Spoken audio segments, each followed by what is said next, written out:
गढ़ दिल्ली गढ़ आगरोन अधगढ़ बीकानेर भलो चुनायो भाटियों ने सिरे जैसलमेर सियाड़ारी खाटू भलीन उनाड़ो अजमेर नागानो नितरो भलो रसावण जिलो जैसलमेर। इसी के साथ हम स्टार्ट करते हैं ओवन थॉट स्टडी पॉइंट पर। स्वागत है आप सभी का।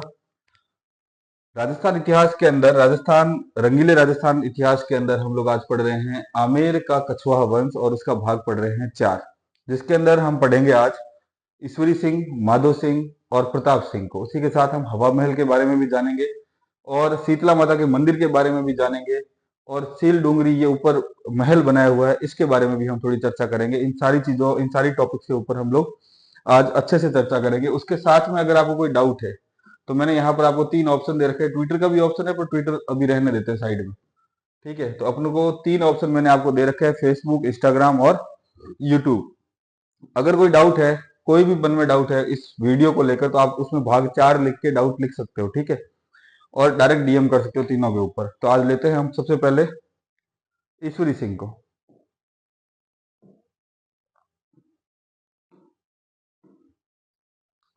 सवाई ईश्वरी सिंह, इसका टाइम पीरियड देखो 1743 से 1750 तक, ठीक है। इस टाइम पीरियड के टाइम में, इसी दौरान ध्यान रखना, 1747 के अंदर एक युद्ध होता है जिसको हम कहते हैं राजमहल का युद्ध। यानी राजमहल के अंदर विवाद चलते हैं कि शासक कौन बनेगा, उस हिसाब से।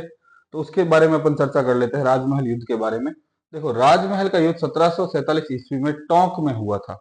राजमहल नामक जगह है, राजस्थान के टोंक जिले में स्थित है। राजमहल खुद एक जगह है, ठीक है ना।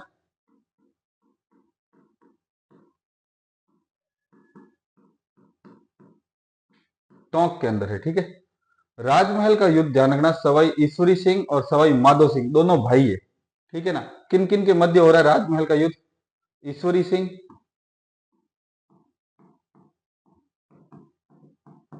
और माधो सिंह,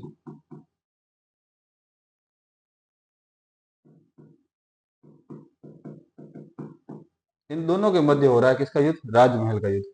ध्यान रखना कि ईश्वरी सिंह का जो सहयोग करता है वो कौन है? भरतपुर का राजा सूरजमल, सूरजमल जाट जो थे वो किसका सहयोग करते हैं? ईश्वरी सिंह का सहयोग करते हैं। और माधो सिंह प्रथम का सहयोग कौन करता है? मेवाड़ के राजा जगत सिंह द्वितीय करते हैं, ठीक है। और बूंदी के उमेद सिंह, कोटा का राजा दुर्जन साल और मराठे। मतलब ध्यान रखना, ईश्वरी सिंह के साथ तो एकमात्र व्यक्ति है जो कौन है? इनके साथ एकमात्र व्यक्ति है वो सूरजमल। कहां का? भरतपुर का। और माधो सिंह के साथ अलग अलग व्यक्ति है, ध्यान रखना। मेवाड़, तो मेवाड़ के कौन? जगत सिंह सेकंड। उसके बाद में ध्यान रखना कौन है? बूंदी का राजा उमेद सिंह। और कौन है? उमेद सिंह बूंदी। और कौन है माधो सिंह के साथ में? मराठे। मराठे मत कर देना, मराठे है, ठीक है। तो ये मराठे, ये उनके साथ में 3 सेनाएं हैं, इसके साथ में 1 सेना है, ठीक है। माधो सिंह के साथ में 3 सेनाएं, ईश्वरी सिंह के साथ में 1 सेना। तो ध्यान रखना, इस युद्ध के अंदर किसकी जीत होती है? हो जाती है ईश्वरी सिंह की जीत हो जाती है। सूरजमल जाट बहुत अच्छा सहयोग करते हैं और इनकी जीत हो जाती है। इस युद्ध को कहा गया है कौन सा युद्ध? ध्यान रखना, राजमहल का युद्ध। ये बहुत ही इंपॉर्टेंट है, इसको याद रखना है आपको। फिर देखो, ईसर लाट या सरगासुली जयपुर। राजमहल युद्ध की जीत की याद में सवाई ईश्वरी सिंह ने जयपुर में ईसर लाट का निर्माण करवाया, ठीक है ना। इसको सरगासुली के नाम से भी जाना जाता है। यह 7 मंजिला एक स्तंभ है, 7 मंजिला एक स्तंभ बना हुआ है, ठीक है ना।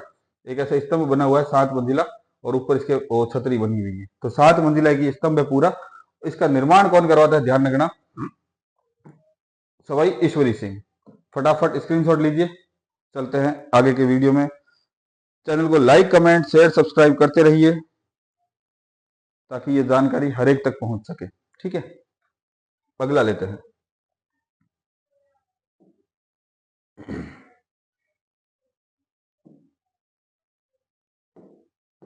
इनके टाइम में एक युद्ध होता है, ध्यान रखना, बगरू का युद्ध। ये बगरू, ठीक है ना, जयपुर के पास में एक जगह पड़ती है जिसका नाम है बगरू। ध्यान रखना, जयपुर के बगरू नामक स्थान पर यह युद्ध होता है 1748 के अंदर। इस युद्ध का होता है, किस किस के मध्य होता है? ध्यान रखना, वापिस वही 2 है, ठीक है ना। एक तरफ है कौन, ईश्वरी सिंह, और दूसरी तरफ भाई कौन है, माधो सिंह प्रथम। ईश्वरी सिंह का साथ कौन देता है, वापिस ध्यान रखना, भरतपुर के राजा सूरजमल। ठीक है, बगरू युद्ध में माधो सिंह प्रथम का साथ मेवाड़ के राजा जगत सिंह द्वितीय, बूंदी का राजा उमेश सिंह, कोटा का राजा दुर्जन झाल और मराठे। ठीक है, इतने सारे लोग देते हैं। वापस इसको मैं यहां पे आपको बता देता हूं, ध्यान रखना कौन सा युद्ध है, बगरू। नोट्स बनाओ तो इस तरह से बनाना। बगरू का युद्ध कब होता है, 1748। ठीक है, किन किन के मध्य है, ध्यान रखना, एक है ईश्वरी सिंह और एक है माधो सिंह। ईश्वरी सिंह और माधो सिंह। अब ध्यान रखना इसके अंदर और एक चीज कि ईश्वरी सिंह का साथ कौन देता है, सूरजमल। कौन दे रहा है, सूरजमल साथ दे रहा है। और माधो सिंह का साथ कौन कौन दे रहे हैं, वो लिख लीजिए, वो देखिए यहां पे। माधो सिंह का साथ फिर वही से, मराठे तो फिक्स है तो मराठे कर दो। मेवाड़ का शासक फिक्स है, कौन है मेवाड़ का शासक, ध्यान रखना, जगत सिंह। जगत सिंह फिक्स है। ठीक है, बूंदी का शासक कौन है, उमेद सिंह, फिक्स है। ठीक है, उसके बाद में ध्यान रखना कौन है, कोटा का दुर्जन, दुर्जन साल। ठीक है ना, तो ये इस तरफ देखो कितनी सेनाएं हैं, 1 2 3 और 4, और इस तरफ कौन है, सूरजमल। पहले इस तरफ 3 थी, ये जीत जाते हैं। अब इस तरफ 4 है, तो कौन जीतता है, ध्यान रखना, माधो सिंह की जीत हो जाती है, माधो सिंह प्रथम की जीत हो जाती है। तो इसमें देखो बगरू के युद्ध में सवाई माधो सिंह प्रथम जीत जाता है। पहले जो युद्ध हुआ था उसके अंदर कौन जीता है, ध्यान रखना, ईश्वरी सिंह जीता है। ठीक है, बगरू युद्ध जीतने के बाद सवाई ईश्वरी सिंह ने सवाई माधो सिंह प्रथम को 5 परगने दे दिए। ठीक है ना, उसके बाद उमेश सिंह को बूंदी का राजा मान लिया गया। मराठों को युद्ध हर जाना दिया गया। युद्ध के बाद मराठों ने ईश्वरी सिंह को युद्ध हर जाने के लिए बहुत परेशान किया। मराठों द्वारा हर जाने के लिए परेशान करने के कारण सवाई ईश्वरी सिंह ने आत्महत्या कर ली। ध्यान रखना, पहला राजस्थान का शासक है जिसने मराठों से परेशान होकर क्या कर ली थी, आत्महत्या कर ली थी। वो कौन से, एकमात्र शासक है जिसका नाम है ईश्वरी सिंह, जिसने मराठों से परेशान होकर क्या कर ली थी, आत्महत्या कर ली थी। ठीक है, फटाफट स्क्रीनशॉट लीजिए, चलते हैं आगे की स्लाइड में।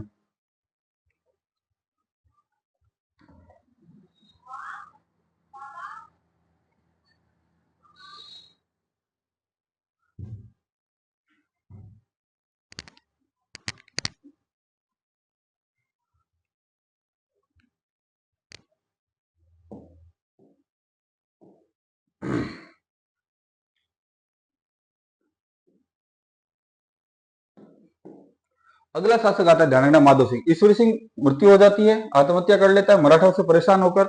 तब शासक कौन बनता है, माधो सिंह प्रथम शासक बनता है, 1750 से लेकर 1768 तक। ठीक है ना, 51 में सवाई माधो सिंह ने जयपुर में मराठों का कत्लेआम करवाया। पहले मराठे इसके साथ में, अब ये मराठों का कत्लेआम करवाता है। कांकोड़ का युद्ध 1759 के अंदर होता है। देखिए, टोंक जिले में स्थित ये जगह है, कौन सी, कांकोड़। 1759 में टोंक में कांकोड़ नामक स्थान पर युद्ध होता है, जिसमें सवाई माधो सिंह प्रथम तथा मराठों के बीच युद्ध होता है। सवाई माधो सिंह जो होता है वो मराठों को हरा देता है, वहां से भगा देता है। और जयपुर के अंदर ध्यान रखना, 1751 में, उससे पहले 1751 में कत्लेआम करा होता है। इस कत्लेआम के कारण ही ये युद्ध होता है। ठीक है, फिर होता है एक युद्ध, ध्यान रखना, भटवाड़का का युद्ध। ठीक है ना, ये होता है 1761 के अंदर। भटवाड़का, ध्यान रखना, राजस्थान के 12 जिले के अंदर है, 1761 में होता है भटवाड़ा नामक स्थान पर। ये युद्ध किस किस के मध्य होता है, ध्यान रखना, सवाई माधो सिंह प्रथम तथा कोटा के राजा शत्रुसाल के मध्य होता है। ठीक है ना, ये युद्ध इंपॉर्टेंट है, ध्यान रखना, दो राजस्थानी शासक है, दोनों आपस में युद्ध कर रहे हैं, शत्रुसाल और सवाई माधो सिंह। और इस युद्ध के अंदर ध्यान रखना, शत्रुसाल की जीत हो जाती है। ठीक है, और शत्रुसाल की तरफ से लड़ने वाला व्यक्ति कौन था, शत्रुसाल खुद लड़ने के लिए नहीं आया था, शत्रुसाल की तरफ से लड़ने वाला व्यक्ति था कोटा का जालम सिंह झाला। सेनापति था जालम सिंह झाला, जो इस युद्ध को लड़ने के लिए आता है। तो इसको इस तरह से समझना, ठीक है ना, ऐसे लिखना आप, भटवाड़ का युद्ध कब होता है, ये युद्ध ध्यान रखना, 1761 के अंदर। किन किन के मध्य होता है, माधो सिंह, ये कहां का है, जयपुर। ठीक है, और दूसरा शासक कौन है, ध्यान रखना, शत्रुसाल, ये कहां का है, कोटा। पर इस ये स्वयं लड़ने नहीं आता, इसकी जगह पर लड़ने कौन आता है, इसका एक सेनापति होता है, सेनापति का नाम है, ध्यान रखना, जालम सिंह। झाला कास्ट है, झाला राजपूतों की कास्ट है, तो ये झाला इसकी कास्ट, ये लड़ने के लिए आता है इस युद्ध के अंदर, और इस युद्ध के अंदर शत्रु साल की क्या हो जाती है, विजय हो जाती है। ठीक है, फटाफट स्क्रीनशॉट लीजिए, चलते हैं आगे की तरफ। इंपॉर्टेंट युद्ध है, स्टार मार्क आगे लगा हुआ है, एग्जाम में आने लायक क्वेश्चन है।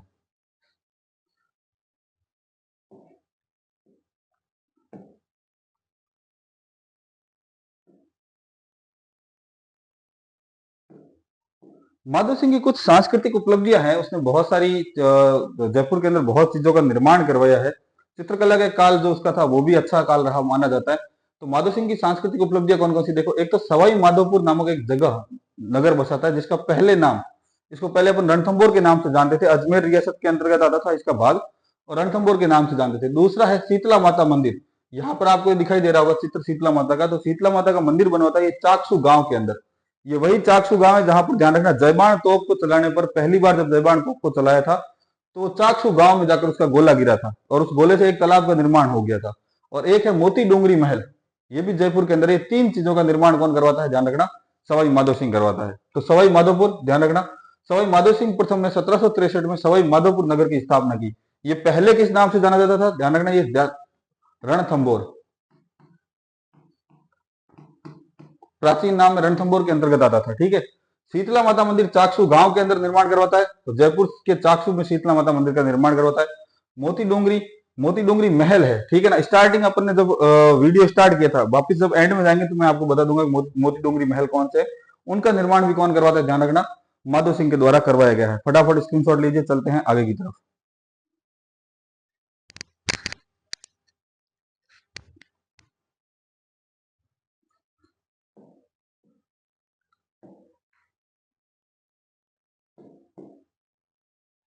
देखो, सवाई, ये माधोपुर की अपन बात कर लेंगे। सवाई माधोपुर को जयपुर राज्य के महाराजा सवाई माधो सिंह प्रथम दिसंबर 1728, 5 मार्च 1768 द्वारा एक योजनाबद्ध दीवार वाले शहर के रूप में बनाया गया था, और इस शहर का नाम उनके नाम पर रखा गया था।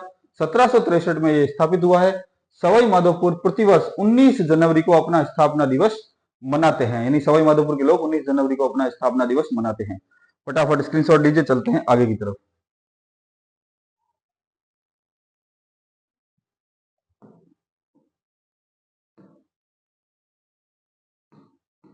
उसके बाद शासक बनता, ध्यान रखना, प्रताप सिंह, सवाई प्रताप सिंह, 1778 से 1803 तक। ये ध्यान रखना, ब्रजनिधि नाम से कविताएं लिखते थे। कौन, सवाई प्रताप सिंह जो है वो ब्रजनिधि नाम से क्या लिखते थे, कविताएं लिखते थे। प्रताप सिंह की कविताओं का संग्रह को ब्रजनिधि ग्रंथावली कहा जाता है। ठीक है ना। प्रताप सिंह के काव्य गुरु का नाम था गणपति भारती।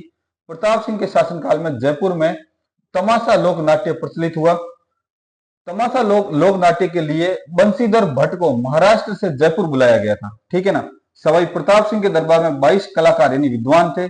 सवाई प्रताप सिंह के दरबार में 22 कलाकारों या विद्वानों को गंधर्व बाईसी या प्रताप बाईसी कहा जाता था।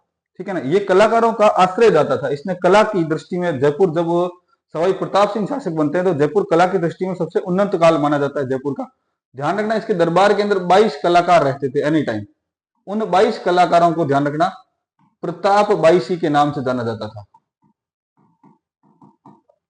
प्रताप बाईसी के नाम से जाना जाता था। सवाई प्रताप सिंह ने 22 कलाकारों या विद्वानों के लिए गुणीजन खाना नामक विभाग की स्थापना की, या गुणीजन खाना नामक एक विभाग बनाया। गुणीजन का मतलब जो विद्वान हो, जिनके अंदर गुण हो, उनके लिए एक अलग से विभाग बनाया जिसका नाम था गुणीजन खाना। एक ध्यान रखना, चांद खां, इंपॉर्टेंट चीज है। चांद खां जो था, ध्यान रखना, सवाई प्रताप सिंह का संगीत गुरु था। ये भगवान सवाई प्रताप सिंह को क्या सिखाता था, संगीत सिखाता था। सवाई प्रताप सिंह ने चांद खां को बुद्ध प्रकाश की उपाधि दी थी।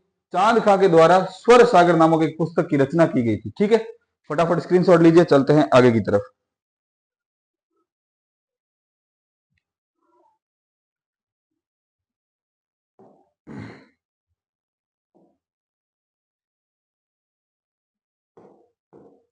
प्रताप सिंह के समय एक ध्यान रखना, तुंगा नामक जगह पर एक युद्ध होता है 1787 के अंदर।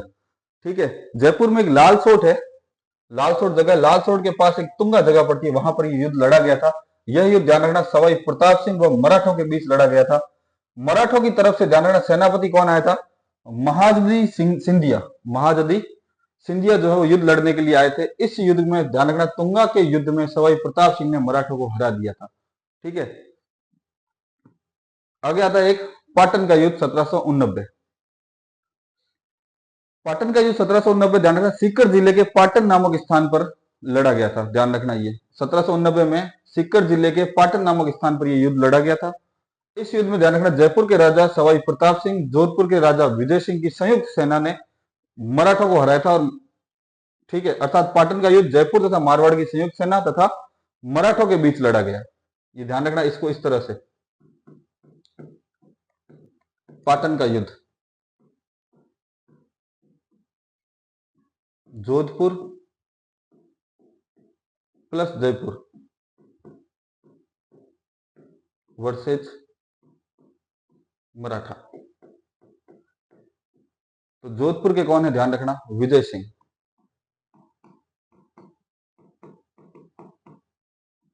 और जयपुर के कौन है? ध्यान रखना प्रताप सिंह। इन दोनों की संयुक्त सेना और एक तरफ मराठे थे। ठीक है ना। पाटन के युद्ध में मराठों का सेनापति डीबोई था। डीबोई एक फ्रांसीसी नागरिक था। पाटन युद्ध में मराठों की जीत हो जाती है और मराठे दोनों की संयुक्त सेना को हरा देते हैं।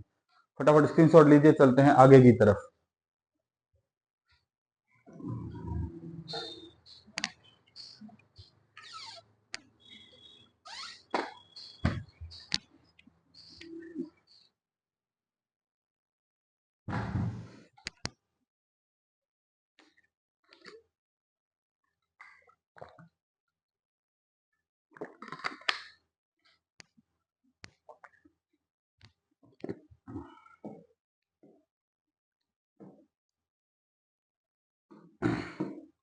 फिर बाद में एक युद्ध लड़ा जाता है 1800 के अंदर। 1803 तक शासन रहता है प्रताप सिंह का। मालपुरा का युद्ध ये लड़ा जाता है ध्यान रखना 1803 में टोंक जिले में मालपुरा नामक स्थान पर। इस युद्ध में ध्यान रखना जयपुर के राजा सवाई प्रताप सिंह, जोधपुर के राजा भीम सिंह की दोनों की संयुक्त सेना होती है और मराठों के मध्य युद्ध लड़ा गया था। अर्थात पाटन का युद्ध जयपुर तथा मारवाड़ की संयुक्त सेना तथा मराठों के बीच लड़ा गया था। और मालपुरा के युद्ध में मराठों का सेनापति दौलत राव सिंधिया था। मालपुरा के युद्ध में मराठों की जीत हुई, यानी दोनों युद्धों के अंदर जयपुर और जोधपुर की संयुक्त सेना हरा दी जाती है। अब अपन लेते हैं सवाई प्रताप सिंह की कुछ सांस्कृतिक उपलब्धियां, जिसमें सबसे अच्छी सांस्कृतिक उपलब्धि है ध्यान रखना हवा महल, जिसका निर्माण किसने करवाया है? सवाई प्रताप सिंह ने। कहां करवाया है? जयपुर राजस्थान के अंदर। तो हवा महल के बारे में जानकारी लेते हैं।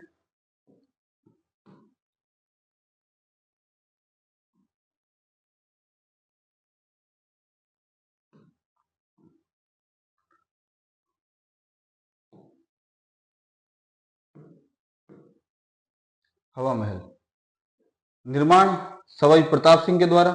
ठीक है ना।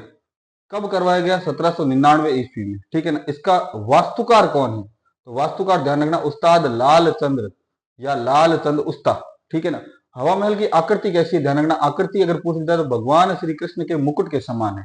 यह 5 मंजिला इमारत है। ठीक है। इसमें 5 मंजिलें नीचे से स्टार्ट होती है। ठीक है ना। पहली मंजिल को शरद मंदिर, दूसरे को रतन मंदिर, तीसरे को विचित्र मंदिर, चौथे को प्रकाश मंदिर और 5वीं मंजिल को हवा मंदिर के रूप में जाना जाता है। इसके अंदर 365 खिड़कियां हैं। ठीक है। और 593 झरोखे हैं। हवा महल से रानियां तीज एवं गणगौर की सवारियां वगैरह देखती थी। ये आप चित्र देख रहे हो यहाँ पर। ये जो खिड़कियां आपको दिखाई दे रही है, जितनी ये छोटी छोटी खिड़कियां दिखाई दे रही है, इन खिड़कियों की संख्या कितनी है यहाँ पर ध्यान रखना 365। और झरोखे जो दिखाई दे रही है बाहर की तरफ गैलरी निकली हुई है झरोखे, इन झरोखों की संख्या कितनी है? ध्यान रखना 953। यहां से ध्यान रखना रानियां वगैरह थी, जो रानियां थी जो भी जयपुर के शासक रहे उनकी जितनी भी रानियां रही, वो सारी रानियां इस हवा महल के द्वारा गणगौर वगैरह की जो तीज की सवारी निकलती थी भगवान की, उन सवारियों के दर्शन किया करती थी। फटाफट स्क्रीनशॉट लीजिए, चलते हैं आगे।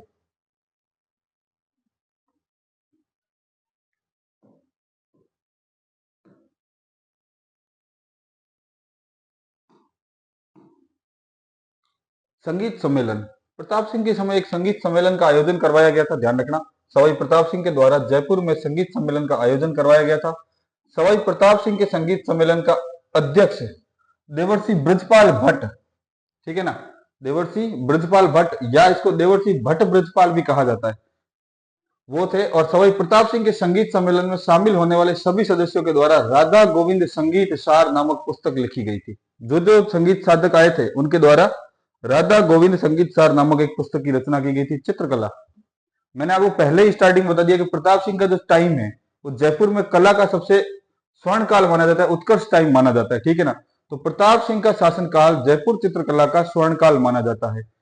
प्रताप सिंह ने जयपुर में चित्रकला स्कूल की क्या करता है, वो स्थापना करवाता है। और लालचंद नामक चित्रकार ने जयपुर की चित्रकला स्कूल में पशुओं की लड़ाई के चित्र बनाए थे। जयपुर में ध्यान रखना, प्रताप सिंह से पहले प्राकृतिक चित्रों को ज्यादा महत्व दिया जाता था, ठीक है ना, सुंदरता को ज्यादा महत्व दिया जाता था। बाद में ध्यान रखना, प्रताप सिंह के समय में ध्यान रखना, एक चित्रकार आया जिसका नाम था लालचंद। इसने पशुओं की लड़ाई, दो बैलों की लड़ाई, दो सांड की लड़ाई, हाथियों की लड़ाई, तो इस टाइप के चित्र इसने बनाए, लालचंद ने बनाए थे, ठीक है। फटाफट स्क्रीनशॉट लीजिए, चलते हैं मुख्य पेज की तरफ।